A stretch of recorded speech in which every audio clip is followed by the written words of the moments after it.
பார்வதி அம்மா தாய் இந்தியா நாடு டெல்லியில் பிரதமரை இளபட்சம்பளம் கனியை எரிஞ்சிட்டார். அமெரிக்கா பிரதமரை எரிஞ்சிட்டார். Ukraine, Iraq, America, Japan, Pakistan,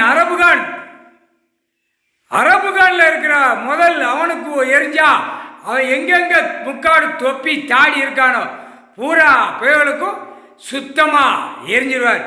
Christian, China, ஆங்காங்கு மலேசியா எல்லா இடத்துலையும் கிறிஸ்டின் கிடக்கான். தாய் இந்தியா நாடு முழுவதும் கிடக்கான். இவனையும் எரிஞ்சிட்டார். சோழி முடிஞ்சு வச்சு. இந்து மதத்தில் பிரதமர் டெல்லியில் உள்ளவனை எரிஞ்சிட்டார். 3 மதத்துக்காரனையும் எரிஞ்சு கண்டல் கோலமா ஆக்கி விட்டுவார். முக்கால் சதியம் புரிஞ்சிக்கோடா. பிரதமர் எரிஞ்சாச்சான சோழி முடியும். எரிஞ்சிட்டார். இளமச்சம்பளம் கனியை எரிஞ்சு உலக நாடு சோழி முடிச்சிருவார் கூடிய சீக்கிரமாக. முக்கால் சதியம்.